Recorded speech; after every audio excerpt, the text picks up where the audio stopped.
Hey everybody, Shane Presley here with Rock Paper Podcast. Let me tell you about my friends at Naked Vine. Located at 1624 Clarkson Road in Chesterfield, Missouri. Serving up all your finest wine, whiskey, tequila, and local craft beers. Stop by and visit them for some great live music this week. On Thursday, April 11th, Phil Wright and Carson Mann will be out there. On Friday, April 12th, the Scandaleros. And on Saturday, April 13th, Diesel Island. You can find all this and more at nakedvine.net. Be sure to follow along on Facebook, Twitter, and Instagram. And I return to Naked Vine with my singer-songwriter storytelling showcase on May 14th with Billy Crogan and Tony Compton of Les Gruff and the Billy Goat, along with Karen Choi. Do not miss that show. It's going to be a great night. $5 at the door, 7 o'clock start. Again, we do that every second Tuesday of the month. So join us at Naked Vine. Also want to tell you about my friends at Joseph Meyer Club. Head on over to josephmeyerclub.com right now and try out their brand new foaming aftershave. You can try it with an exclusive 20% off at checkout using my promo code RPPJMC20 during checkout. So remember, there's always free shipping on that. So give it a try. Tell them Shane sent you. All right, everybody. Enjoy the show. Thank you. Podcast is kind of like it's like a radio show that's not on the radio. It's on the internet. Does that make sense? Uh-huh. Yeah. That's also like my mom. It makes it sound more confusing, doesn't it? It sounds like this. Yo, I'm Mathias. DJ Mahf. And this is Black Patrick. And this is the Rock Paper Podcast. Podcast. Podcast. The Rock Paper Podcast. The Rock Paper Podcast. Let's do one more. No, I think this was good. I think we got it. Rock Paper Podcast. Rock Paper Podcast. Rock Paper Podcast, y'all. Hey everybody, Shane Presley here, Rock Paper Podcast, coming to you from St. Louis, Missouri. Hanging out today with the Earthworms. Welcome to the show, guys. What's up, man? What up? What up? Thanks for having us, man. Yeah, man, I'm pumped about this. Like, this is very exciting for me. And I'm sure many others around town. It's been a while. Yeah, man. This is Black Patrick. State your business. Yeah. Yes. We'll go around. DJ Mahf, what's up, y'all? How y'all doing? I'm Mathias. This I basically co-host this fucking podcast at this point. Shit, man. A couple of repeat guests for sure. Yeah.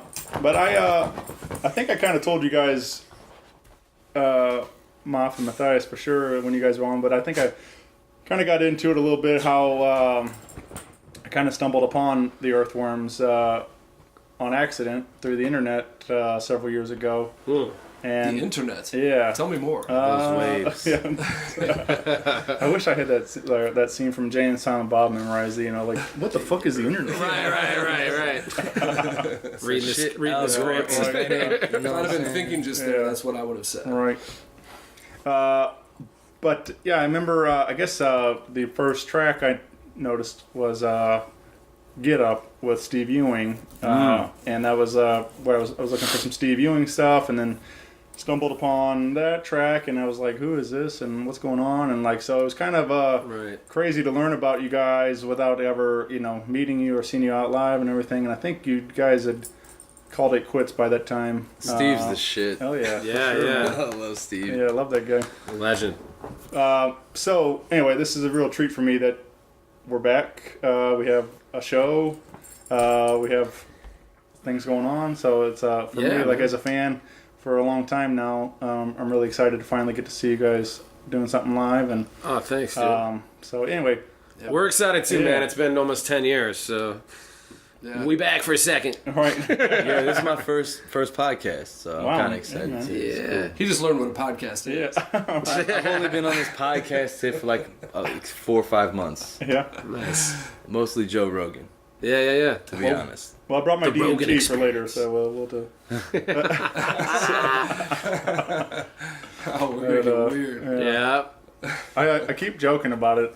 Like, I just gotta do it one of these days, just because like I think it makes me laugh that he talks about it like all the time. You know, doing DMT and stuff. So I'm like, I just think it'd be funny to do it and then press record and see what happens on the mic. And I just want to say that's the second DMT reference tonight. You weren't here yet. I don't think you were either, but we were out back here. Yeah. We have a silent guest. Chris is in the house.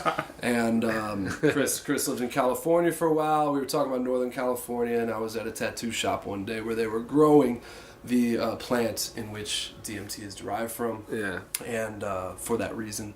And so we were just literally, 45 minutes ago, standing outside talking about DMT, and then here you are. DMT. Yeah. Open up that pineal gland. yeah. I'm pretty experienced with mushrooms myself.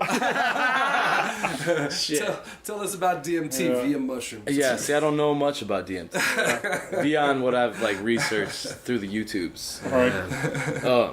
So it's something I'd be interested in experiencing, especially when you hear somebody like Graham Hancock going on a testimonial about his doing DMT in the fucking rainforest with his children. That shit's insane. Fuck that. I mean, that's so tight. I just want to make a point of saying that you said the YouTubes. Yeah. And it's totally showing your age, bro. I say the Facebooks all the time. Hey, you know what I'm saying? You gotta the own it. YouTubes and the Twitters. I'm 312 years old, man. Yeah. Right. So like, that's you got to be a certain age to put an S on the end of that shit. Yeah. It's like a rite of passage. All right. I played with action figures. Yeah, same. Little ones at home. Yeah. Now you got little live action. Yeah, man. My son is 10. My daughter is 4. Shout out to Gani and Willow. Love you. Yeah. Let's take me back a little bit, guys. I know, like you said, it's been 10 years since we've really done anything, and but anybody that doesn't know the Earthworms, can we kind of fill them in on a little bit of the backstory? Yeah. I'll let Matt take the reins on this one. At least the beginning. So, in the beginning, there was this, it depends on how your You give your perspective. your 'cause it's- theological perspective. Me and you have a different one. There was Right. Genesis. We all have different. Or a star exploded. Or maybe that's the same thing. We don't know. Right. No, so back in, 2004, I had... Previously, I'd been in bands in St. Louis for a long time prior to that. And then in 2003, I moved to Los Angeles. And I came back from Los Angeles in 2004 after crashing/burning. And And that whole time, I'm, in high school listening to his mixtape. Getting to know Webster Cats, fill him a backpack full of rhymes, and learn how to b-boy. Right. Like, by myself. And Carrie was the kid at the party who was breakdancing, usually with a backpack on, now that you say that. And then he would corner you at the party when you're like so lit. And freestyle to you for like 30 minutes, but his shit was good, so it wasn't enjoyable. Too, It wasn't unenjoyable. You see him coming, he's like, he's gonna rap at me, and then he did, and you're like, that kid's dope. Yeah, and like yeah. so, like it was pleasure.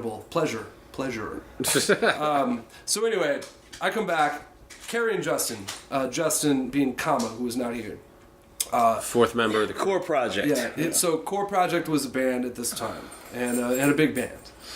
Core Project was playing, touring with Nelly, and They played like 3 or 4 shows a month. They were doing a lot. They were touring a lot. They had a van. It was legit. They were making money. They were based out of Webster and Kirkwood, bro. half and half. I guess. their house was in Webster. It was, and Todd Miller is. Oh, it was really on the edge of Webster and Kirkwood, to be honest. It was. However, hold on. Non sequitur. So Core Project was a force to be reckoned with at this time. Right. And so I used to run with the Logic Cats at the time. That's right. And we used to play with some very sordid shows. story. It involves strippers. So Carrie was at the time, because Core Project had been around for a while, and Justin wanted to make just some hip hop. Core Project was like a rock, hip hop, rap band, like lots of things going on. Organic hip hop. They were really great. They're dope. And so and they were really good, and they had a sound that towed the line, of commercialability and like underground headiness, and it worked really well. They could play like an arena show, and then they could play at the Way Out Club, and it made sense anywhere. And so Core Project was doing the damn thing, but Justin had a thirst to start like making some like grimy hip hop, and so him and Carrie started getting together in the basement of the Core Project. Well, here's where I'll take over, right? You can take over. You can take over this part. You tell this story. You tell this part. Okay. So it's like this. Because I wasn't there. I used to run around with Justin, because basically he was like one of the two lead singers of Core Project, and I was the beat boy that used to like go on tour with Logic, and Core Project and Logic used to go kind of do tours together all the time. We went to fucking Mizzou 150 times. Not the current famous rapper Logic, but the Logic. Yeah, a little JIC in the place Logic to be. With the J, that's a very important distinction. Yeah. So yeah, Johnny O'Neill, Johnny Hughes, Will Betts, Christian Kirk, Elias, rest in peace, and Michael Schaefermeyer, also known as Elias, who was my mentor in a lot of ways.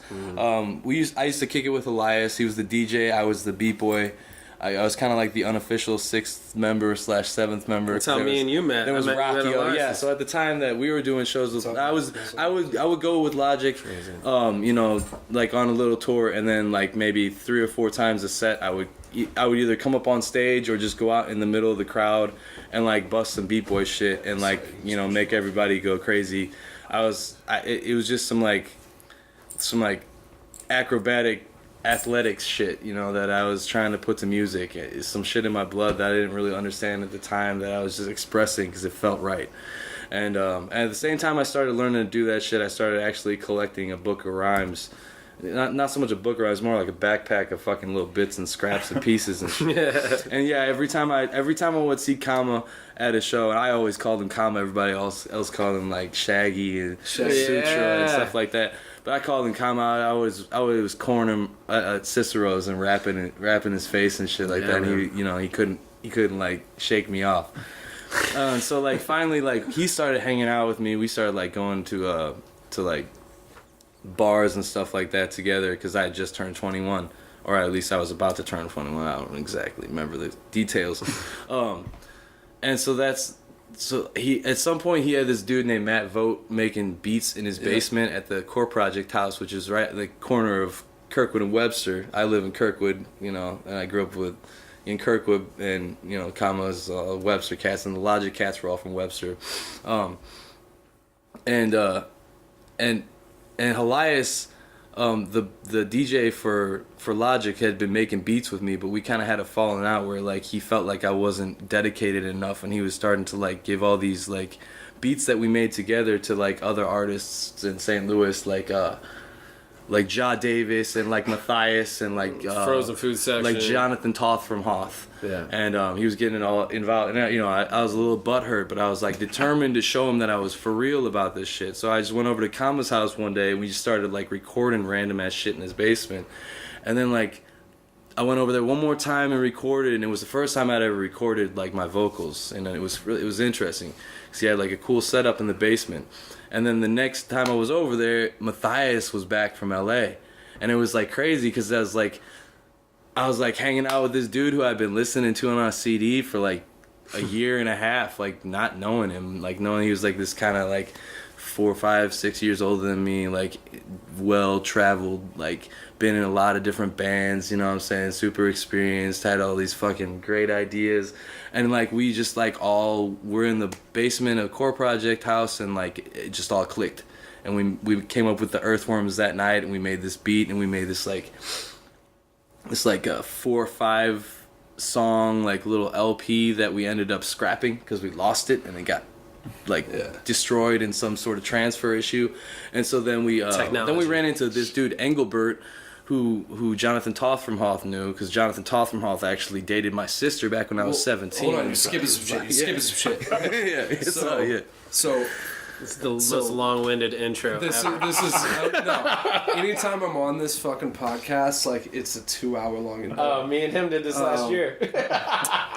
So you told that story beautifully. Right. When we were in the basement making those songs, And we were calling ourselves Earthworms and we were doing the thing. Stay immune to the worst burn. We stay immune to the worst germs. It's been a while. So I joined Core Project because Steve Stecker. This is a very important fact.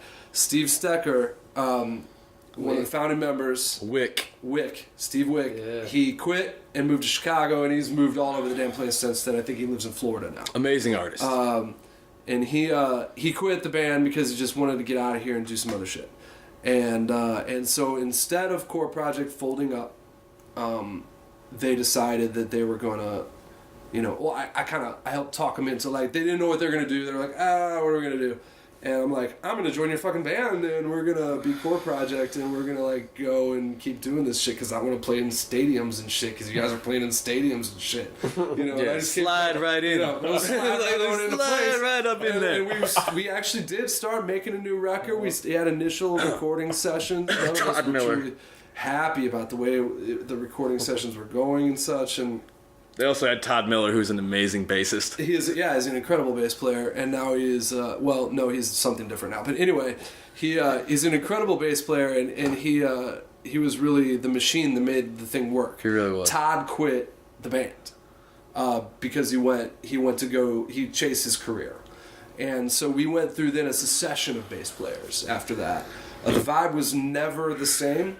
We had some very good bass players, really great guys. But the vibe was never the same. We landed on Josh Werner, who was in a bunch of different bands, Dare being like the most notable. And then also he plays in... There's a lot of weird emo bands during that era. What's the band? They play with the Urge sometimes, and they're old school. Ulcer. Does he play an Ulcer? Anyway, I could be talking shit, Josh. I'm sorry if I'm talking shit. Anyway, so Josh was great, and we found a home, and we found him like, this guy is totally fitting our vibe. It's perfect.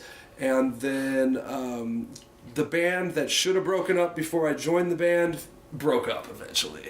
You know what I mean? Like, me joining the band, extending it for a year and a half, and we did some really fun things. We thought we were making a record. We were being courted by a label. Like, there was all kinds of good shit happening, but we just couldn't gel. It's a huge underground name and fucking sticker campaign. And honestly, when somebody, the RFT created a category for Core Project sticker campaigns. Yeah. They're like, please stop destroying St. Louis with your stickers. We're going to give you an award. Stop. We got that was awesome. And so a year and a half went by without Earthworms doing a thing because Core Project was busy and doing our thing. Not a year and a half, because like a year into Core Project being Core Project again, or different Core Project, Earthworms got back at it. Because Justin and I think were frustrated with certain things, and we wanted to just make some hip hop. And so we started working. We hollered at Carrie. We were like, hey, y'all, we need to get back together and do this Earthworms joint. We started working with Jonathan Toth from Hoth, who is an artist here in town for a long time. He had a nice studio set up in and the he'd been recording loop. there for a long time. He recorded a lot of people. And we started recording some songs, and we knew I'm not the type of rapper who wants to perform without a DJ. And so we needed a DJ. Right. The first person I asked was Elias. Right. And he was really super busy with Logic. Yep. Logic was touring, and they were fucking killing it. They were drawing like 1,000 people to the pageant and headlining that shit. And they were killing it. And so Elias was busy. Couldn't be an Earthworm. He was like, yo, my homie Mahf. Enter DJ Mahf. I know who Mahf is. Like, he was from Essence of Logic. Because I knew Mahf's brother Jim. Yeah. From years back. And Jim and I are the same age, and Jim lived in LA, and so me and Jim would hang out in LA when I lived there. And like he's been a friend of mine for a while. And at this point in time, and I knew who Mahf was, and I knew, like, I'd met him before. He'd come out to a show before. I was sneaking into these guys' shows when I was in high school. Like, I was a kid. I made fake lanyards in journalism class and go to Core Project shows and roll with Bits and Pieces, Cat Davis and all them. Like, See, me and Mahf crossed paths several times during the Logic days when I was just the beat boy and he was just the DJ for the... I mean, they were basically like a 311 cover band that played a couple of songs for the, No, we made albums, dude. We never did any covers. Yeah. We have an album For real? Yeah, we had an album called What's the Story. We did a couple other EPs and shit. I don't know why I think that. But yeah, but what was I don't know why I think that, that's all dude. good. I was in high school at the time, and obviously just wanting to know the scene in St. Louis. I was super hungry about trying to get into shit. So I was always like sneaking in the shows. I always like going to see like Hot House sessions with Alexis Tucci and all them. Yeah, seeing Core Project. I remember seeing Jive Turkey, Mathias' old group. And I got to be friends with Logic through Elias, because me and Elias ended up kind of becoming like DJ partners. We would do 4 turntable sets, all vinyl, before like Serato and all the digital shit came out. And I kept running into Carrie. Carrie would come out. We would start doing shows together, and Carrie would come out and B-boy.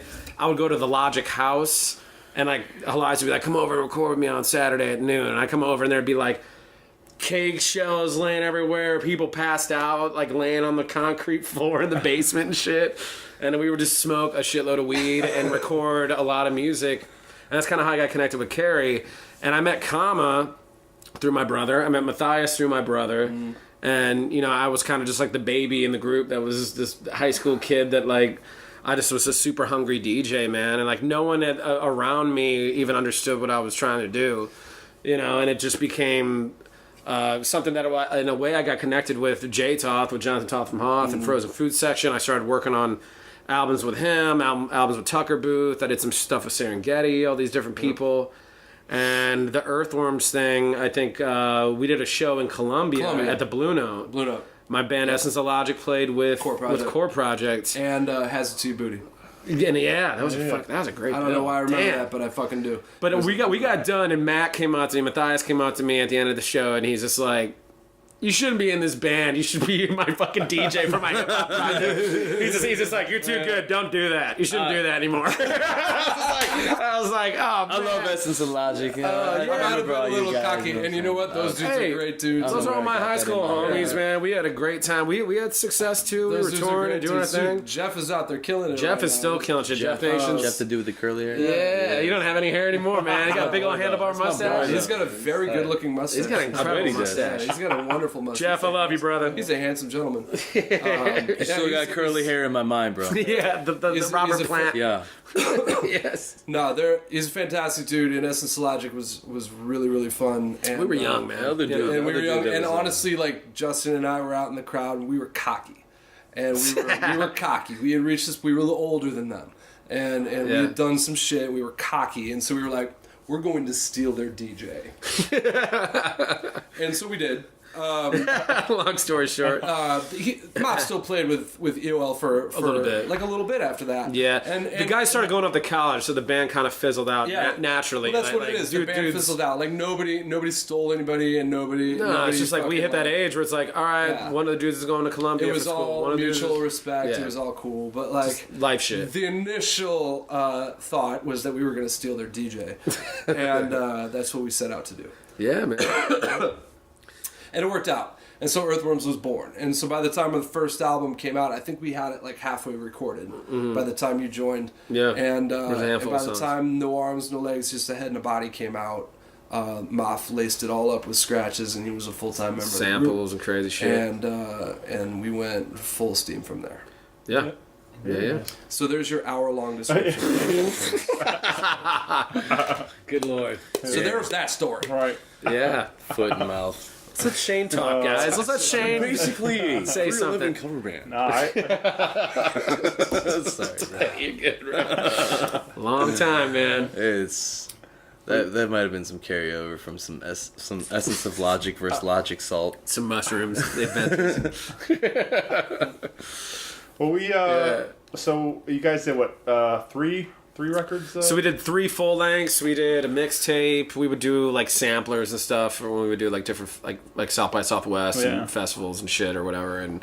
But yeah, 3 full length albums. Each one of them was released on a different record label, independent labels. Our first album in 2005 was called No Arms, No Legs, Just a Head and a Body. Frozen the Food. The longest album title ever. That came out on Frozen Food Section, which was Jonathan Toth from Haas label. And then in 2008, we released our second album, which was Bottle Full of Bourbon. That was on F5 Records. Shout out to DJ Crucial, Aaron Berkowitz, Rue, all those dudes. So, and this is all the homies. That was Bottle Full of Bourbon was the one that like did Crucial. That was one, yeah. CD Baby. Thank you. Yeah, we charted on like CD Baby, and it definitely brought us all these new opportunities. I poured my heart and soul in that album. I think we all did. Like that album. You should look it up. That album was the perfect album at the perfect time by the perfect group. Like, as far as like the people that were. No Arms, No Legs was fucking around. We were trying to figure our shit out. We were it was definitely experimental. It was our first effort. It's experimental, and like listening to it, it's like, did you guys record that on like a boombox? Engelbert's beats were all very like experimental, looped and crazy. Sketchy. Yeah, no, whimsical. Honestly, it's not a bad listen. No, it's there cool, are some man. hits on there. Like we had a song on No Arms No Legs called John Cusack that like kind of caught a little bit of internet fire. Yeah, and people were talking about it. And it kind of made us like kind of a known thing around here. Yeah. And because it was a quirky song and the beat was weird, Capo produced it. Yeah, it was like a 5/4. It sounded like literally. 1983. We had this really catchy hook. Polly Girl sings the hook on it. The lovely Polly Girl. And anyway, it's a long fucking record, and it's like lo-fi, and it's actually not a bad listen. But it's kind of groovy, and it just had something that was kind of really like a different. conga. It was super different. Yeah. Super different. Like, nobody to this day has made a record that sounds like that. And so then we followed it up with this super golden era, gushy, fucking lovely, beautiful record called Bottle Full of Bourbon. Right. DJ Crucial, I'd been a fan of his for a long time. I'd worked with him previously. I'd toured the country with him. Crucial produced High Fidel, Serengeti, MF Grimm, a whole bunch, just a laundry list of people. He's worked with them. He is a signature producer from the city of St. Louis. The last Mathias and the Pirates album was produced by Crucial. Yeah. This is a long-standing relationship that I personally have had. I go to his house And, still like, and scratch with him and shit. Yeah. He's also one of the best humans you'll ever that meet. dude. If you've never had him on your podcast, by all means, Crucial would be an excellent Stories. interview. His kids are the shit too. And he would not talk nearly as much as we're talking. Very soft-spoken, super polite, wealth of knowledge. He's a great guy. Yeah, knows more about music than anybody. Yeah, his wife is a badass DJ as well. Not to mention Agile One. Yeah. Like that whole house is just an archive of like art and culture. Seriously, it's arcade games and vinyl and skateboards. It's the spot. We're proud of Episode we're proud number of Crucial. 700, whatever should be with Crucial. Yeah, man. Well, that mentioning all that, but Bottle Full of Bourbon, I just listened to on the way down again. It's still like incredible, man. It's, Thanks, man. Love that record. Thank you. And that did have the song "Get Up" with Stevie Ray. Yeah. The genesis of that we needed.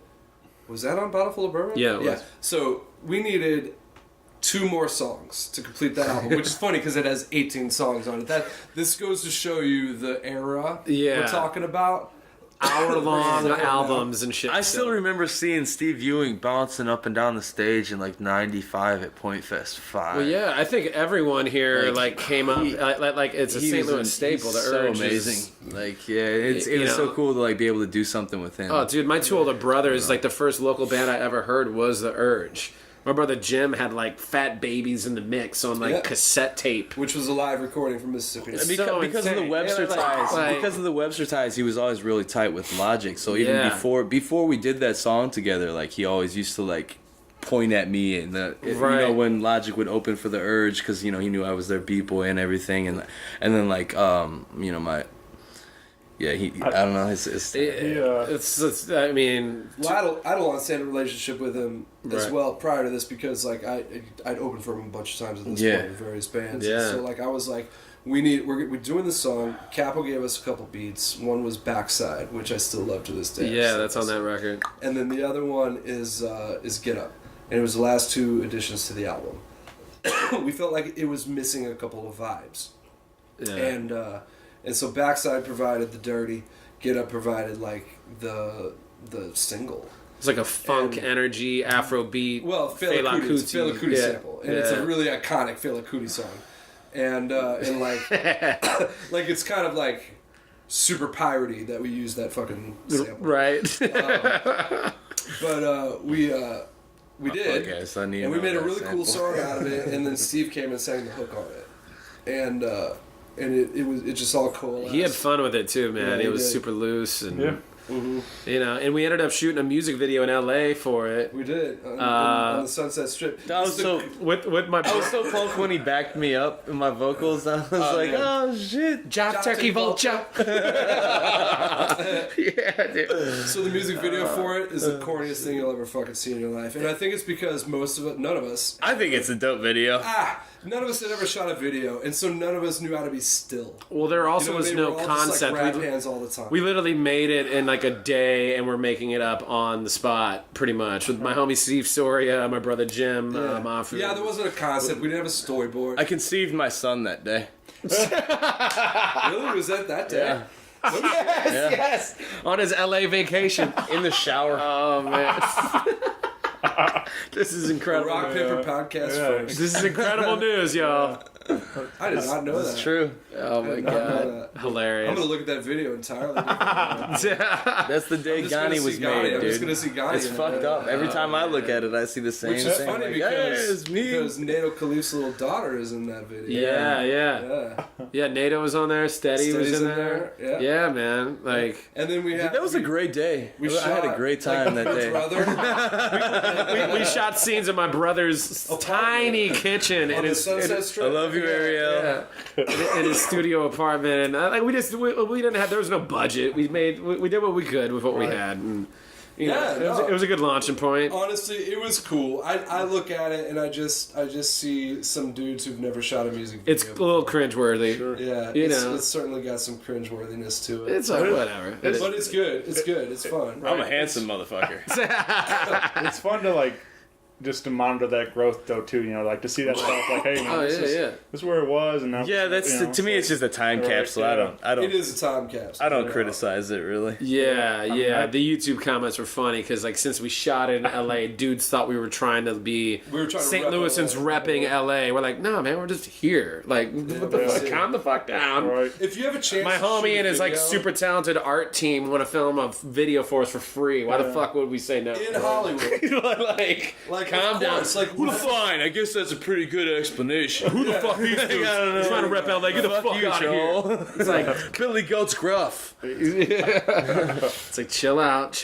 We're not moving to LA. We're not trying to be LA. Town. We you know. Anyway. Honestly, we're like, hey Midwest, look what we did. Right. It's just like, hey, this is a nice backdrop. There's palm trees. and Made it's it sunny. all the way to Park La Brea by the tar pit. Well, let's But yeah, man. let's talk about a track called Fiddlesticks from that record, also Bottle Full of Bourbon. Yeah. That's a nice segue, Shane. Which is why we're kind of all here, Right. and stuff too. So, but this track features Intellect MC. Midwest Avengers in the house. Yeah, man. So we God rest his soul, let's talk about this track, and then we'll get into the rest of it. Anything we need to know about this track? Well, I can tell you that it took me about 15 takes to get my vocal take right. No. So, this track was produced by DJ Crucial, and it is a lovely, lovely sample. It moves really nicely. Our boy, Intellect MC... Absolutely fucking killed it. Kills Yeah, it. it's And a so, highlight for sure. Yeah. so, This next song right here is called Fiddlesticks. Features my man Intellect MC. Yeah. St. Louis legend. Y'all seen him? Keep me up there, yeah. It's produced by DJ Crucial.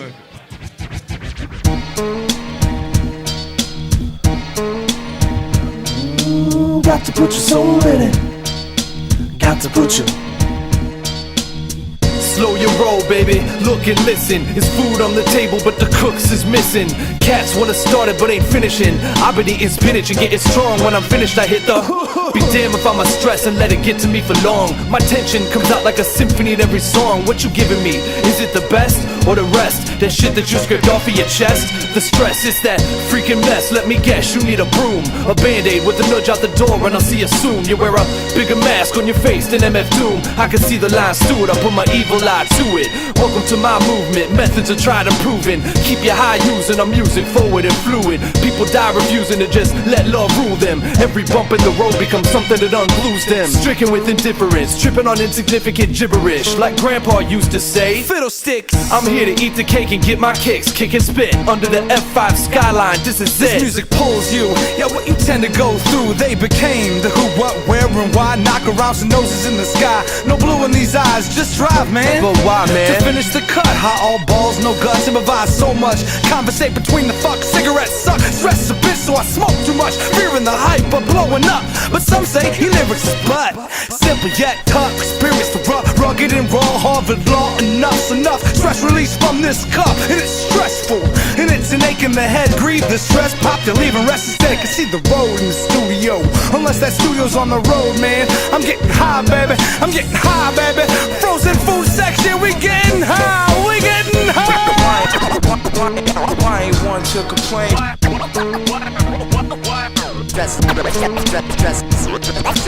Stresses of life can take you off the right path. When I get stressed, yes, I must confess, I get some less than manifest idea to get these problems off my chest, yo, so I can be the best. Whatever, man, I'm not beyond the rest. However, though, I gotta keep it fresh. Hot nickels colder than a popsicle. Intellect and earthworms, so to make your block sizzle. In the 2008 fiscal year, reappear, no fear, it's a world premiere. The flavor in your ear, feel the rap shit, check it. I get open like an aperture, imagine an amateur trying to discredit our caliber. My rhymes flow like catheters, my microphone weak, my passion is my poetry. It's the way that I speak uniquely. The freak a beat to keep the beat beneath me. Completely distant from the decadent depths. To death defeats me, I'm entranced by the illusion of chance. My anger rants behind words that I present when I'm reciting these chants. Poverty cries, I'm James Addiction, an ocean in size. Addicted, self-inflicted, nothing specific applies. A thug rebel, not even drugs can help my blood settle. The style I spit's acidic enough to rust metal, but I keep it live through the rhythm and the vibe. Through the trials and tribulations, man, it's hard to survive. You know it's hard to survive, damn, it's hard to survive. Now poet, frozen food, open your eyes. But I'm as dope as the son of Maroke, my Volo's daughter. When I'm testing out the water, Cholo, Dolo, bartering, covered in me on Hoko. Boku, control the microphone up in the chokehold. Solicit the full-blown, holistic, homegrown style that I honed in the dojo. So showboats to know that it's no joke. 24 rings if you cut me to the core, but my soul's been around since ends on tour, encore. I seem to have a lot of crazy dreams where I fly. Perspectives from my ancestral lines remain in the depths of my mind, unrefined. All these lives culminate to create my design. Indigenous ninjas infiltrated my family tree, fled to the Philippines while evading the dynasties, navigating the China seas on the other end of the globe. Then Celtic Island dwellers fight to liberate their home, living on potatoes and cabbage. The pagans were savage, amazing, they managed to make it out of that mess. And I'm proud to be blessed with everything that I got. Fiddlesticks and riddles while I sit and whittle this rock. Remain calm, ripping mics every single night. Keep your head up. Yo, they can't understand. Remain calm, ripping mics every single night. Watch your step, walking on that path, and keep your head up. Keep your head up. Keep your head up.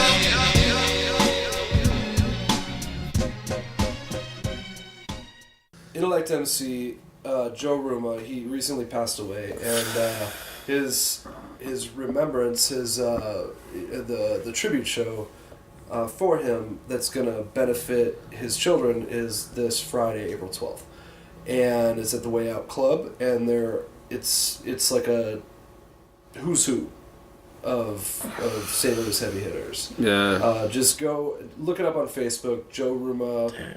Tribute show, whatever. Just look it up. And let me rattle off some names. Yeah, go yeah, man. Yeah. We got Midwest Avengers, as you said. Of course. We got Black Spade, NATO. Black Spade. What's that? NATO Khalif. Yeah. J Toth. J Toth. Jonesy. My boy Jonesy. Original Sin. Black Patrick. Hey. Tucker Booth. DJ Innovation, Tape Swan. Yeah. All kinds of people.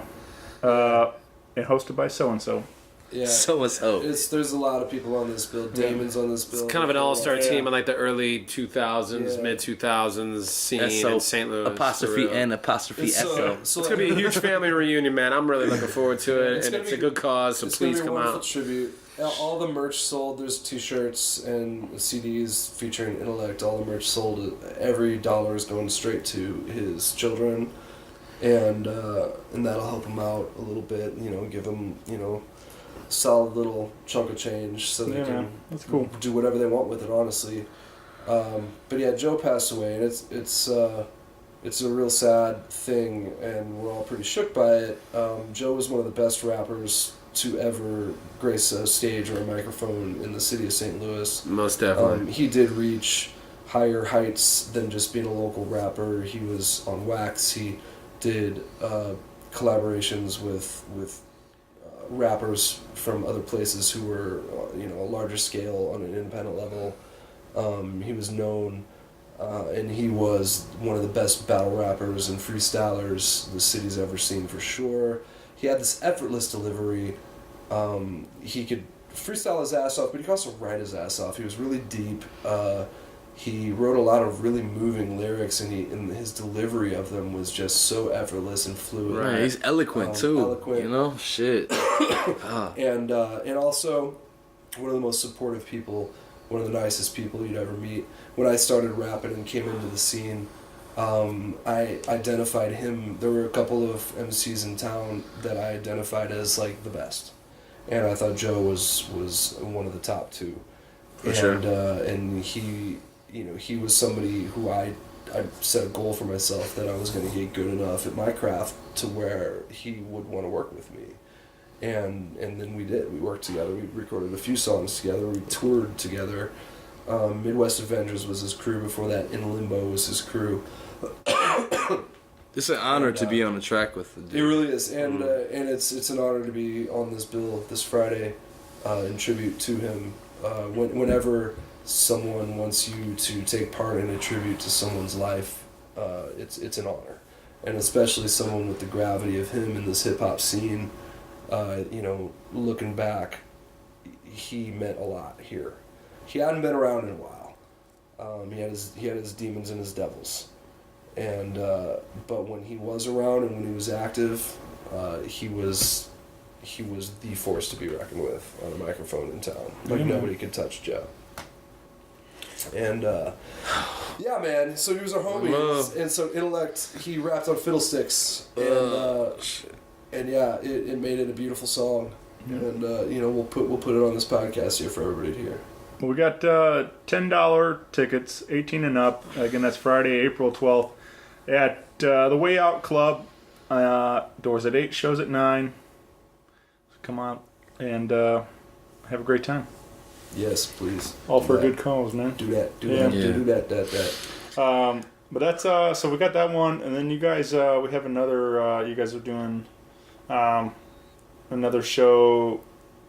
Just Mathias and Black Patrick with over at the Monocle. Yeah, the Monocle on the 26th of April. And that's a release party? It's a release party. It's a vinyl release party for James Wavey and Capo. James Wavey is also known as All Eyes Manifest. He came from here, or at least he cut his teeth in the hip hop scene here. And he lived in Ohio for a while, and now he's out in California. But him and Capo, who's a longtime contributor of both Earthworms, myself, Carrie, Solo. Peace to Capo. Capo he's a monster. I dig what he does with a backhoe. Right. So they put out a vinyl, and we're on the bill, and we're gonna play a slightly longer set than we're playing this Friday. Include a couple of solo hurts. It's gonna be fun. Yeah, I got a solo album I've been working on for like the past 10 years. I was like, so J-Talk tapped me like 4.5 years ago, maybe almost 5 years ago now, to do a show. It was like my first set, like without my brothers. I was all alone on the stage for the first time, and it went really well. It was like 25 minutes. And then like within the next 4 or 5 days, I found out I'm about to have another baby, and so everything got fucking sidelined for a while, and it's been crazy. But I've been kind of just soaking up experience and trying to figure out what kind of new shit I can put into it, and I got a lot of unrecorded lyrics that I've been sitting on that I need to put out, and some beats that I've been sitting on that I need to put out. Some that I made, some that I got from my boy Capo, a couple other sources. And honestly, man, this is a good time for us to be kind of reconvening and exploring this energy a little bit. Yeah. You know, and it is worth noting. You know, this is, the Earthworms is getting back together for the most part, but we don't have Capo with us, so we're gonna end up calling this something different.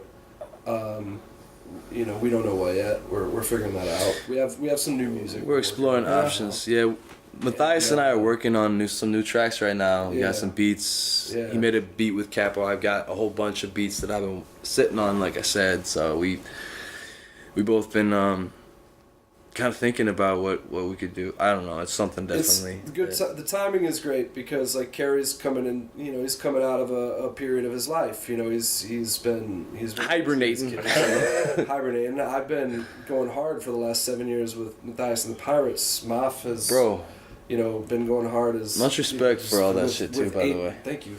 8 million things. You know, DJ Mahf is one of the most sought after DJs in the Midwest. So we're all busy here, and we're all doing different things. Pirates is still going. This isn't the end of the Pirates. We're working on some new material right now, but like, shit, I'm a pirate. I believe that you know, sometimes as an artist you gotta either revisit some energy, create some new energy. It makes you a better artist in general. Working with Carrie and Mahf again is gonna make me better with my other group. You know, it's going to make Mahf better at what he does. It's going to give the fire to Carrie to put out his solo album finally. Like, this little connection here that we're putting back together is going to, like, invigorate us in every aspect of our artistic lives. And it's also going to, like, we're going to create some cool shit here. You know, we created magic together. I was talking to you earlier, man. I thrive off collaboration. Sure. I need a support system. I need a crew, a team to fight for. I have a specific skill set. And I have some shortcomings and flaws that I accept, you know. So it's like I subject myself to this. I submit. Let's do it again, though, man. For real, we need to do shows. I need to get my shit out there. Like I was telling Mathias, I feel like I got a whole bunch of dirt or snow on my plow that I need to clear off so I can kind of start moving forward creatively, you know. Yeah. I mean, I'm like I said. As a fan, I'm excited to see you guys back up on stage doing it again, and then the thought of some new stuff together is very exciting as well. We kind of covered a lot of the backstory and stuff. There's so much we didn't. Yeah, but like I know you guys did a lot of like even international touring and stuff. What you guys did being on stage is exhilarating, and touring is such a cool opportunity to like get out and meet people and like conduct the form of like kind of interaction and communication that I was talking about, where you kind of get to know people quickly and you break down the walls and you kind of do what you can to kind of positively affect your surroundings. You know, leave things better than you found them. You know, especially when it comes to with the psychology of the people you encounter wherever you go. You know, and that's sort of my modus operandi, and that's sort of kind of the same approach that I take to my writing. You know, in a weird way, like I'm trying to figure out that correct mixture of deliberate ambiguity that allows people to take with it what they see from it, their own perspective. You know, and at the same time, like, inject my own originality into the situation. So I don't know. It's a complex chemistry to it. Yeah. So, yes, and to build on that, Earthworms did do a lot of touring, and that's kind of what made the magic for us. And we did coast to coast here, and we also did Europe. We toured Europe. We were pretty fortunate.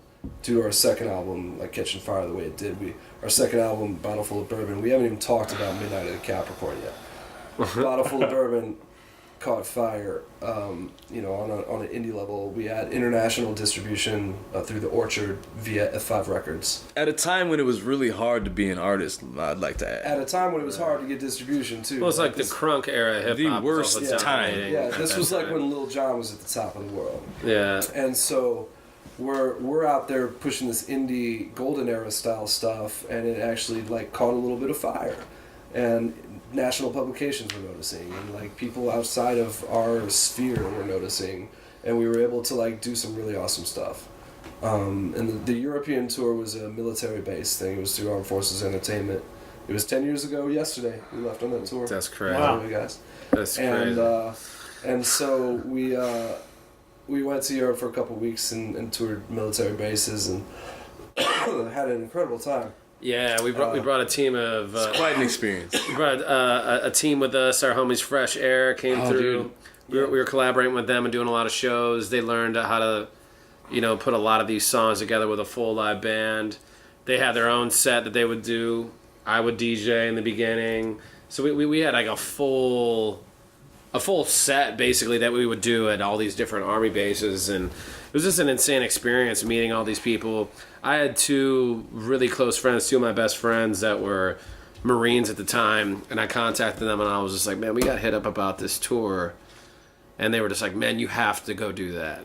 Yeah, they're like that's a form of escape that like we need to keep our sanity when we're over here. Yeah, it was definitely... And they're like, you need to like, please do it, man. You have no idea what that means to us, to like take our mind off some shit for like a 2-hour concert and watch a band and have fun. Yeah. Without like looking over our shoulder constantly and worrying about our families back home and our own safety and everything else, man. And there's a couple spots that we went to where we lived like soldiers on the base. Oh yeah, no, you went from like basically like it was like kind of militant summer camp in most of the German bases to like straight up like minimal security prison.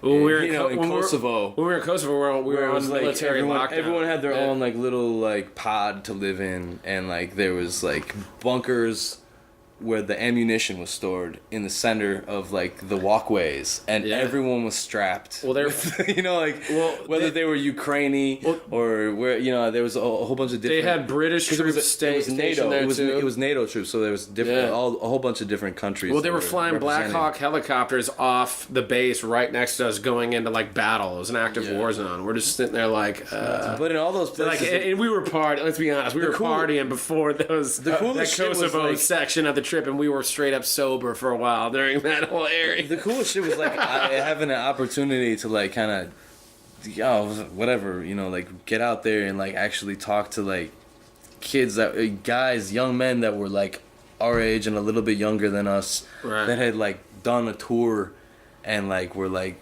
done a couple tours, and they like had some experience, and like, but they hadn't lost like the spark in their eyes, like, you know, they were ready to go home, and they wanted to like I remember this dude that we met in like Schweinfurt, I think, or Garmisch, you know, and he was like talking about how he's like an MC and stuff like that. Okay, yeah. And like he had this buddy who like hadn't done a tour, and he was wild, but it was like it was crazy. He was like interacting with those. You know, guys, it was just a total, you know, a day in a life type of thing on something that I never would have experienced that if I didn't have that opportunity, and it was.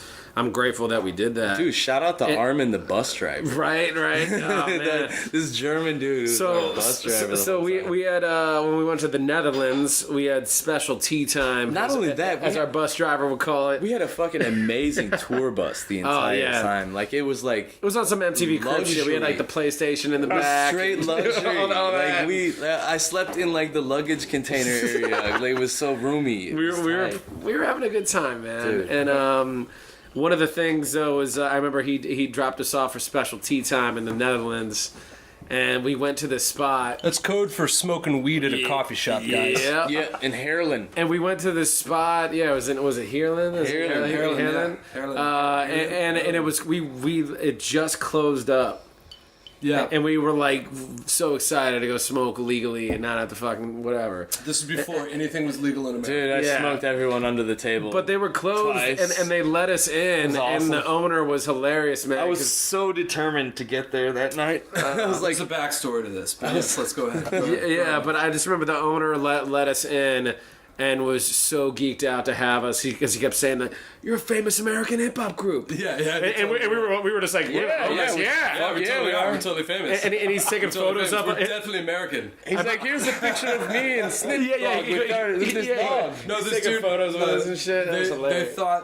They thought that because we were a famous American hip hop group, Snoop Dogg's our boy, clearly. And so like he was just like, Snoop was just here. Y'all know Snoop. Yeah, no, like I walk up to the counter. I'm like, we totally do. I'm like looking at the weed menu. I'm like, can I get some of that shit? They're like, yeah, here you go. And I was like, all right, Let's start over here. That shit was awesome. This is a great story, and this story is worthy of. We named our third album after this. After this night, yeah. After this night, Midnight at the Capricorn. The coffee shop is called the Capricorn. Yeah. Well, I mean, to be honest with you, we're hanging out in the town that we have to play. We have to play a show in the army base, and we're hanging out in Harlan, which is like the town that's like 20 minutes outside of the army base.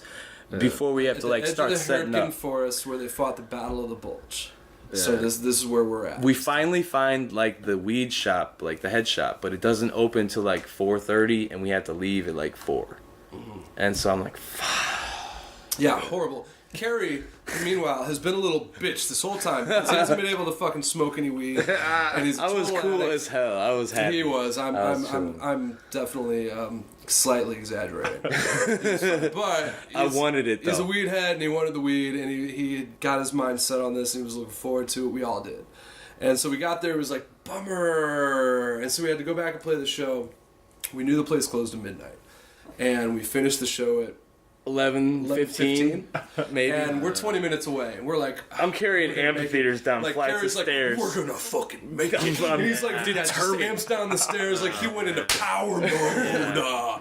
And like, so we all did. We were like, fuck it, yeah, Carrie, lead us there. And so like, we all got the shit loaded up into the van, and we hopped in a cab, and we fucking went. And the cab was like, I feel you guys, and like, you know what I mean? He got us there, like, dude. It was like a scene out of like some, like a chase movie, a Jason Statham film. Yeah. And so like we get there, and like literally they were about to close in like minutes, and so the cab that me and Steve Blast were in. Steve Blast, for whatever reason, me MC and Steve, Black Sparrow in the house. Me and Steve Blast produced. He was on tour with us as one of our sound guys, and he produced "Batter Up" by the St. Lunatics. It was their first hit, and so we were stoked to have Steve with us, and so Steve and I, for whatever reason, were in a cab by ourselves. I don't know how this unfolded, but it was just him and I.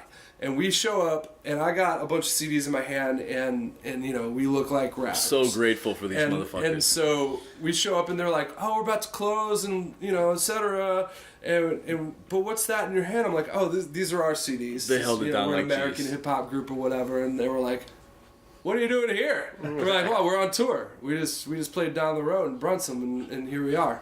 And they're like, "We're staying open for you. Here is a pound of free marijuana that was grown in the back." The owner was like, rolling shit for us personally. Oh my god! Dude, they showed up 15 minutes later. It took them a while to get there. They thought they're playing our music already. They showed up.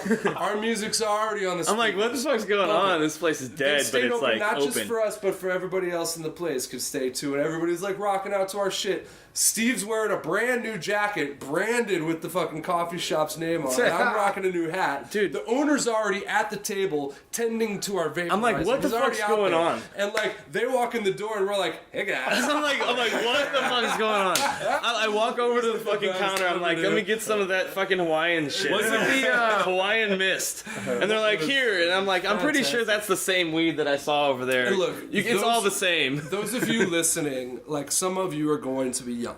And you're used to weed being not so like a special thing. Maybe it wasn't special for us back in the day, but it was definitely fucking illegal. To be able to legally sit in an establishment in the middle of a city in another country and smoke weed legally and for free while our music's playing. You have to understand. Wasn't the floor of the booth we were in like a fish I'm looking tank at the or a microphone shark like I'm tank? talking to somebody. The guy hands me. Wasn't the floor of the booth like a fish tank? It was a fish tank. Oh, and there was a giant goat statue. The whole place was fucking a mushroom to me, we all got so fucking high. See, that's the funny part, right? And it almost was like a religious experience with me and all the guys in the band, and it was like, no wonder we named our album after it. So I walk up to the counter. I like, give me some Hawaiian mist, I guess. I look at their fucking menu. Give us everything for free. He just gives me a pile of weed. I'm like, I'm pretty sure that's the same fucking weed as over there, but give me that shit. Yeah. So I bring it over, and like, I'm like, hey, so do I need to load this up? And he's like, and then he starts loading up the vaporizer with his own weed. I'm like, how the fuck am I supposed to smoke this weed? Their intention. Okay, first of all, we had like 8 joints going around at any given time, plus the vaporizer. It was ridiculous. Their intention was for us to take all of this weed with us. Yeah, I was like, I can't. We're going to leave the next day. We were leaving the next day, and we were going to military bases. Yeah. We had to clear. You know. We had to check in with badges and all this shit with machine guns. Yeah. And like people who would search our bus and all the things, and it was strictly forbidden for us to have contraband of any sort on this bus. And that's one thing. That's one thing that we could adhere to. We could adhere to that. And so we had to turn down, like literally. If you could see the thing I'm doing with my hands right now, like they gave us handfuls, like a ridiculous. And then they were packing up their own weed in the vaporizer, and I was like, "Wait, can I get like a bong or a pipe or something like that?" They were ready to give us literally a 1/4 pound of marijuana. They finally they busted out this like old crappy like plastic bong with a metal fucking bowl out of the back somewhere, and like they didn't even put water in it, and I started packing that up, and I was like, we need to fucking join or something like that. So we rolled up a joint. We took a joint. We rolled this fucking gigantic fucking cone. We took a joint. We rolled this gigantic cone, and I'm like, and I look over and I see this no smoking sign. I'm like, are we allowed? I walk over. I'm like, are we allowed to smoke this in here? They're like, is it tobacco? I was like, yeah, no, there's no tobacco in here. They're like, what?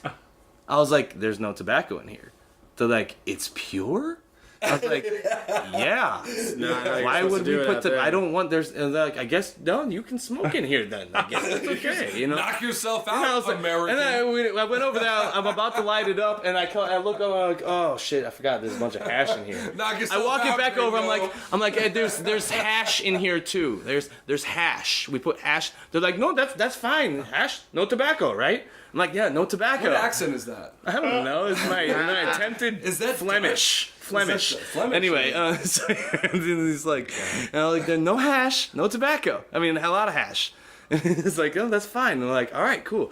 And then for the next 5 minutes, I'm like ripping on this giant ass fucking stogie of a joint, and I felt like they were waiting for me to like fall over backwards. But like, you never did. But with every moment, there was like growing like admiration for me. Because everyone else was kind of done. He taught them all a lesson. Everyone else was done, and I was just fucking like, I was ripping on like 2 tubes off this giant vaporizer and like finishing the bowl that was in the fucking. He could have stayed there all night. I was high for like 6 days afterwards, like straight. But like I smoked everyone under the table, and like at the end of it, they were like, "You should come back for the cannabis cup. You have an extremely high tolerance." Yeah, I was like verbatim. They were like, "Dude, you should come back here, motherfucker. Yeah, you can do some damage." Man. I saw Jim Brewer recently at Helium, and he was kind of like you're explaining that he had a bit about like his grandkids like coming up one day, like, you know, weed's like legal everywhere by that time or whatever in the future here, and he's gonna have to explain to him like, we, you know, people, he's like, what's a dime bag or whatever. Well, you know, we used to have to go into the city and you have to say you want a nickel bag or a dime bag, and then somebody bring it, you know, he explained the whole process, how it was, and like, oh, we just go to the store and buy it now, and it's like, but it was just funny how he sounded like such an old man, like trying to explain how, like, trying to get weed when around here and stuff. And like, anyway, different times. I'm actually really glad that I grew up in the before, and now I'm still like appreciate it more, young enough to be hip to like the new things, right? In the after. It's pretty funny stuff, man. Man. But that, man, yeah. So he named the whole record after that one night. Midnight at the Capricorn, because we got there at midnight. Yeah. Right. And then the album itself, I still think, is an unheralded, unappreciated album. Right. Better call up Tyrone.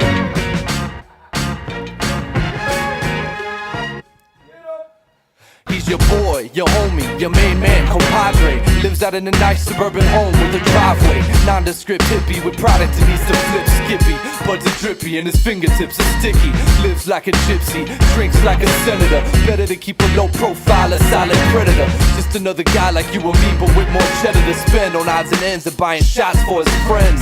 It all depends on if he answers his phone. You'll be chomping at the bit and he'll be passed out at home. You'll be alone, out of gas in the snow, out in the cold. Barefoot trying to walk to his house to get blowed. Cause he got those Northern Lights heights in stock. He got the White Widow, Jackie Herrera, Red Fox. Plays old school Nintendo games on his Xbox. Shows pictures of himself when he has some dreadlocks, yo. He keeps his stash with his ties and his belts. That was his bong in the picture with Michael Phelps. Keeps it right on the shelf, next to the cannabis cup. Hey yo, I'll catch you next week, son, and thanks for the buzz. He puts his life on the line for you. Secret agent Mr. Green Jeans to the rescue. We came to give thanks to the medicine man. We came to give thanks to the medicine man. He puts his freedom on the line for us. The legendary Dr. Feel Good, someone you trust. We came to give thanks to the medicine man. We came to give thanks to the medicine man. Come on.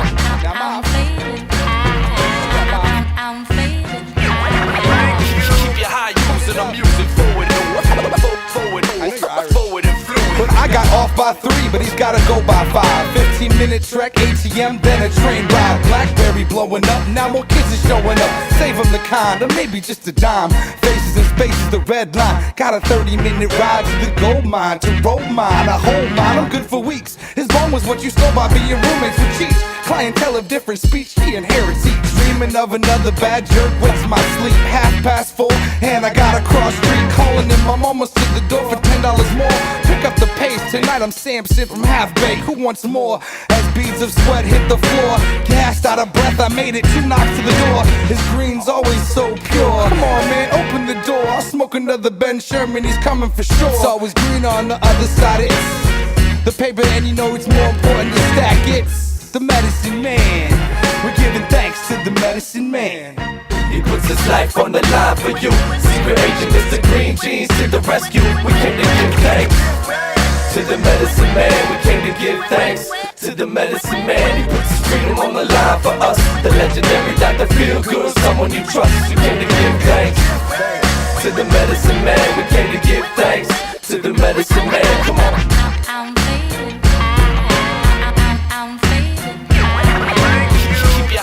And I'm music forward. So if you're making sure that shit stank, no embellishments when you're trying to get dank. They're clutching your delicate hand. Ignite that think tank and trust in this elegant plan. And give a big thank you much to the medicine man. You know the water jack and wild beat boy coyote man. Breaking through the shackles that been deployed. The homie shit, I grace you with a statue from the homestead. It's show me to put a palace up in the castle like Hideyoshi. Throw your told me like that Taiko. I wanna know my family sitting cozy. No ninja stepping out the shoji shadow like Shinobi. I'm an aerial acrobat who be taking on any bogeys and the Bushido that's known to be protective of my trophy. Shooting goofy and knuckles up a 90 by the goalie. Hopefully you can't fuck with us, so we might as well be homies. Near the throne of King Louis like beginning Baloo and Mowgli. We make mischief more than Oda's little brother Loki. Cause we stay lifted, big bags delivered to the cronies. Getting plays, twisted, zigzagging, splitting up the stogie. Smiling off the doty, love coastable karaoke. But my pockets full of posy and my eyes are kinda rosy. He puts his life on the line for you. Secret agent Mr. Green Jeans to the rescue. We came to give thanks to the medicine man. We came to give thanks to the medicine man. He puts his freedom on the line for us. The legendary Dr. Feel Good, someone you trust. We came to give thanks to the medicine man. We came to give thanks to the medicine man. Come on. Excuse me as I kiss the sky. Light a blood and say what happened? Oh, it's not lit. Watch this.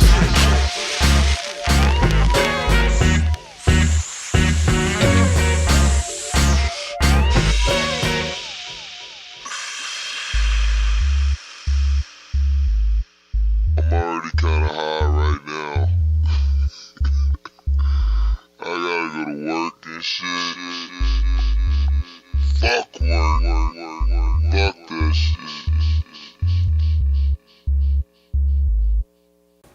by this time and see great continuation from Bourbon too. Really good continuation and a good there was growth there. And if we'd have kept going, there would have been more growth, and we would have grown with the times, and we were. However, not quite fast enough, because Bottle Full of Bourbon came out in the right time, where that is exactly what people wanted to hear. At the time, it blew up. Like, we were drawing 500 people a show. Like, the shit got crazy. Like, we were one of the biggest draws in town. We could tour and draw people. It was really cool. We were playing everything too, man. And we were on every bill for every. We were killing it, and that's the key to success. Kids cross-pollinate, play different shows, different styles of shows. We'd be the only hip hop act on a lot of things around. And I still do the same thing, man. That's the key to my success, bro. Like, that's the key to my longevity. I stay well rounded, man. I like everything. I'm not just into one style or whatever. Same here. Shit gets boring. You're gonna like you will find me at like a folk and country show as often as you'll find me at a hip hop show and other things too. Sure. And that's how I like to live my life. Talk to Shane. You catch me fucking around going to see Sean Cannon play, the Beatles at the Oyster Bar on Wednesday night, because like I just love all kinds of music. For sure. I'm sure we've had a couple beverages at Gurks. Indeed. You get to stumble home. Right. But we are currently very close to McGurk's as we record this. Salon. But yeah, so Midnight of the Capricorn, by the time it came out, some of the fire that had been lit by Bottle Full of Bourbon had started to dim a little bit for one reason or the other, and it wasn't like we stopped caring. You know, the record release party we threw for Capricorn at the library here in Soulard sold that shit out. Wild, packed it out. Like, it was a bananas crowd. We gave that bar the best night they ever had. Right, that's true. And and it was a launch. It was a launching pad for us. We still kept on and going, but stylistically, people were on some other things. Like the hip hop that started to rise wasn't what we were making. When we were kind of fizzling out is when like Tef Poe and and folks in his crew started rising a bit. And so like people wanted something different out of their hip hop, and that's the nature of things. Right. But like evolution. That's the evolution of things. I don't believe in sociology. And so we had to figure out what we were gonna do, artistically. We were sort of in a weird place. Like Capricorn wasn't, and also like the evolution of how people digested their music, and bought or didn't buy music rapidly changed between those two albums. Yeah. And so social media was rising up. Yeah. It was an unfairly dynamic period of fucking... Well, it was like almost transitioning from like MySpace to Facebook era almost during that time. No, that's... Yeah, so time. even the way that people received information and shared things, period. Shit was in flux. Just in a question of... It's a question of 2 years. Right. Like that, all of that stuff really just rapidly fucking changed. It was really difficult to keep up to. Even you listen to mainstream hip hop, that was like the rise of like when like Drake was coming out and shit. And exactly. I like whether you like it or not, it changed the way that like shit sounded. Dudes are singing more. Things aren't sample based anymore. No. There's not. It got more sparse. It got more like the production and the delivery, trap drums, more, and like atmospheric and weird, like less lyrical. Oh, totally, yeah. More And digestible and just like three word choruses on repeat type. Exactly, hip-hop. repetition came into play, and that's not what Earthworms was about. Nah, not really. And so we were lyrical always, and we were funky, and we were lyrical over funky instrumentals, and so we could make you dance and we could make you think, and that was like our whole fucking thing. And we came from the three MCs, like we all came from like different places artistically, right? And so it was like this big, wide, like landscape that we would like lay down on recording and live, where we were coming from 18 different directions, but it all came together and it all made sense together, and that's that what was made kind of that was kind of the era of like the death of the group. People dig that shit too, man. You know what I mean? Like around that time, man. Like there was no more groups. It was standalone MCs, artists. No one wanted to share the limelight with fucking anyone at that time, and that hasn't stopped even now. We're talking 10 years later. That's still where we're at. And it's funny because name a hip hop group that's penetrated. What, Migos? Yeah, Migos. That's about it. Who the fuck else? Seriously. No, seriously, you're right. Like the Roots are still killing shit. Yeah, but in a different way. They're like 60. They're on fucking Jimmy Fallon and shit now. Like, you know. Yeah. But So, it just totally it was a huge change of the guard in the culture. Pretty much. Like, and honestly, like I try to respect every way an art form ends up like naturally, organically moving. But I've never had a lot of love for the fact that hip hop moved in such like a solo artist direction. And I like a lot of solo artists, but like I don't think that the group is something that should be like dead. Man, it's not an easy equation, but it's something I've experienced with you guys. I love you to the last day I breathe, but you know what I'm saying? It's like you get the opportunity for the sum to be more than the parts when you get cooperation and collaboration. Exactly. And the result is a beautiful thing. There's potential for that at all times when you guys when you work with other people. Yeah. There's always potential for it to be greater than just the two of you. Oh, for sure. And I think that or just the three of you or just whatever, you know. The proliferation of the internet and the ease of which people can find things and digest things or partially digest them because everybody's got ADD these days. Yeah. The proliferation of that combined with the fact that hip hop has moved into such like a solo, oriented thing has made it so now people don't even digest whole albums. Like nobody's work of art is digested in a whole anymore. Because it's like one voice and so many of the new things. It's just so much the same. There are very few people that transcend the sameness. Like Anderson .Paak transcends the sameness. Oh, for sure. Kendrick Lamar transcends the sameness. Dude, I've been listening to Prof Pookie, baby, front to back, over and over again this year. There are people out there who do that. However, more so than not, it's like single oriented. No, here's this one thing. Well, I was telling you guys when you were over the other day, one artist. Yeah, I think it was Rolling Stone put out data from Spotify that was like the way that people consume full-length albums even now. Spotify released all this algorithm data where it was like 70-something% of the people that start an album don't even get past like the third or fourth track. That's totally true, man. Like they don't and for us we were always making full-length projects that were really kind of a story from start to finish. And like that's still how I'd love to listen to records, but like I know not everyone's gonna do that. Dude, some of that's like a psychological thing. Like it was interesting. I was listening to Andrew Schultz talking about this same subject, except he was talking about it in regards to stand-up comedy, where basically people weren't watching, or like people would watch like the first 20 minutes of somebody's hour-long stand-up session, but for some reason he had his stand-up bits, his special set up in like 4-minute, 5-minute, 6-minute clips in a series of them. And it's like the people were doing the figures on his YouTube algorithm, whatever the fuck it is, and they're like, hey man, this is something weird's happening. Like you people are willing to watch 2.5 hours straight of your stand-up, right?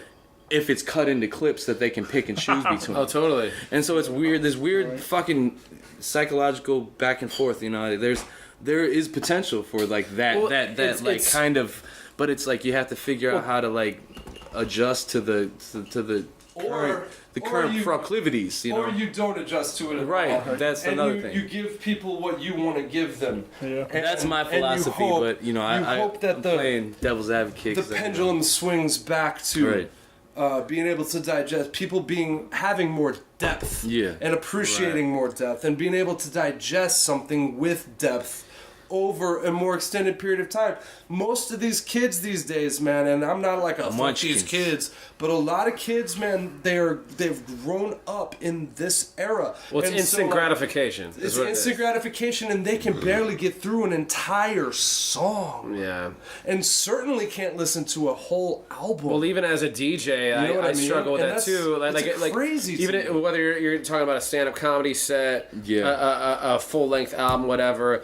There's a build to that. Right. Like you're not supposed to come out the gate with your fucking guns drawn. Like there's a slow build to a lot of these things. That's the thing. And you're There's a payoff. missing the actual best parts of whatever that is. Yeah. Like a stand-up comic doesn't come out with like his deepest part right in the first 5 minutes Life of his is set. about the journey. No. But you set them up. You oil them up. You get them lubed up a little bit. You need like a then you social start, media czar. But you know what I mean? You start getting more like loftier ideas mixed into that. Yeah. Your bigger picture, what your real identity is that you want to invoke to your fucking crowd. Yeah. Like, and it's just like, That's dude, how if you don't have the patience to even let the artist get there, it's just like you guys are missing out on so much of it, and it's disappointing. You You just want the climax. You know, I was talking to a homie the other day who's on a significant big hip hop label who's Probably not signed. sucking bad too. And it's and he was just like, the label now only wants me to release 4-track EPs for it was going to be like a 16-song album, and he's like, they want me to release it in EP chunks, 4 songs here. He's like, that's not what I intended at all. He's like, half these songs don't belong in that context, and I'm having a lot of trouble trying to wrap my head around how to release this in a way that I'm still going to be happy with it as an overall project. And he's like, man, it's kind of like you're cutting my heart out. Dude, it's hard to break it's hard to break the framework that you start off with, you know? Like Sure. Yeah. You know, it's like anything. I fucking work for a construction company. Like I have bad habits that come from the way I learned how to do something that's just like ultimately at this point, like undoing the way I do it now isn't necessarily fixing it, you know? Can't teach a dog that. No, man, it's true. Old dog, new tricks, all that. Yeah. But like, you know, there's something to be learned from every generation, and I think that there is something that we can all learn from the newer generation. Sure, of course. I have adapted. I've been making smaller projects, you know, the last 2 Pirates things have been EPs. Like, we're adapting to this new world, but like it doesn't necessarily, and it's easier to put out projects when you're only putting out 6 songs. That's true too. It doesn't take as long. You can just bang shit out a little quicker. Not that we do, but you can. But like, you know, also at the same time, my favorite moments as a fan of music, it's just as a fan, not even like a participant, my favorite moments are digesting an entirely well thought out beginning, middle, end, just full like landscape of sounds and thoughts and ideas and this story, this journey that you it's get a taken roller coaster on ride. Yeah, with man, a full length project. It's a painting. It gets to the point where you hear a song out of the context of the album, and you're like, "Man, I'm expecting the next song, Yeah, and I'm exactly. expecting the lead-in, and Right. you know, I want to feel like the ups and downs that they send you. You know, 'cause there's I some want thought an you can put album on to that make shit. me. I want an album to be like I'm reading like a J.R.R. Tolkien book. Yeah. You know, I want to go on an adventure. Yeah. I want to find a little bit of myself that I didn't know was there. One of my Listening favorite to albums rap, in that regard you is know? The Love Below. That's interesting you say that because that's one of my least favorite Outkast recordings. Yeah, Really? I listened to that in my car for like years, and it took There's a some long dope time. shit on It took a there. long time for it to grow on me. There is some good shit, but I will say it is definitely one of my least favorite. Yeah. Oh, and their overall catalog, yeah. No, Dude, in it's- our catalog, it is my. I prefer Speakerbox. Yeah. Like Idlewild Just better between than that those shit? two.